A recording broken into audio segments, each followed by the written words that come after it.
పవన్ కళ్యాణ్ శంకుస్థాపన చేసి నడిచిన రోడ్డుకి రోడ్డు పనులు మొదలు పెట్టాలని కోరుతూ గుర్రాలతో 3 కిలోమీటర్ల పాదయాత్ర వినూత్నంగా నిర్వహించడం జరిగింది. దాయర్తి గ్రామం జీనవాడ పంచాయతీ అనంతగిరి మండలం అల్లూరి సీతారామరాజు జిల్లా. గతంలో మాకు ప్రభుత్వం రోడ్డు శాంక్షన్ చేయడం జరిగింది. అయినా కూడా ఈ రోడ్డు ఇలాగే పూర్తి అవ్వకుండానే ఇలాగే ఉండిపోయింది. గతంలోనే డిప్యూటీ సీఎం గారు బల్లగారు టు వాజంగ్ వరకు ఈ రోడ్డుని సందర్శించి పాదయాత్ర కూడా చేయడం జరిగింది. అయినప్పటికీ రోడ్డు అలానే ఉంది. కాబట్టి తక్షణమే గవర్నమెంట్ ఈ ప్రభుత్వం స్పందించి ఈ రోడ్డుని పూర్తి చేయవలసిందిగా కోరుచున్నాము.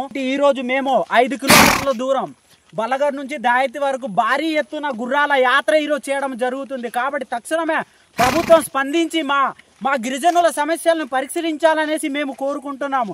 ఈ ఆగిపోయిన రోడ్లను తక్షణమే ప్రారంభించాలి. ఆగిపోయిన రోడ్లని తక్షణమే ప్రారంభించాలి. ఆగిపోయిన రోడ్లను తక్షణమే ప్రారంభించాలి. ఉప ముఖ్యమంత్రి పవన్ కళ్యాణ్ గారు గత డిసెంబర్ నెలలో అనంతగిరి మండలం బల్లగారు గ్రామం నుంచి వాజంగ్ గ్రామం వరకు 1 కిలోమీటర్లు నడుచుకుంటూ వెళ్ళారు. ఆ రోడ్డు ఈరోజు కూడా పని మొదలు పెట్టలేదు. దానికోసం దాయర్తి నుండి ఈరోజు గుర్రాల యాత్ర అనే కార్యక్రమం నిర్వహించడం జరుగుతుంది. ఎందుకంటే బల్లగారు, వాజంగి, దాయర్తి, గుమ్మంతి, పీచిమావిడి, మడ్రేపు, తులసి వరకు జనవరి 25వ తారీఖు నాడు సుమారుగా 11,64,00,000 రూపాయలు నిధులు మంజూరు చేశారు. చేసిన నేటికి కూడా రోడ్డు ప్రారంభించకపోవడం వల్ల ఈరోజు గుర్రాల మీద వెళ్ళిపోతుంది.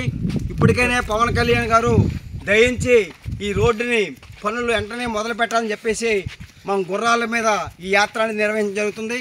కాబట్టి ప్రభుత్వం వెంటనే ఏదైతే రోడ్డుని పనులు మొదలు పెట్టాలని చెప్పేసి కోరుతున్నాం. అడవి తల్లి బాట అని చెప్పి పెద్ద ఎత్తున ప్రచారం జరుగుతున్నాయి. అటువంటి ప్రచారంలో గౌరవ పవన్ కళ్యాణ్ చేసినటువంటిది చాలా అన్యాయం. వెంటనే చేయాలని చెప్పి డిమాండ్ చేస్తున్నాం.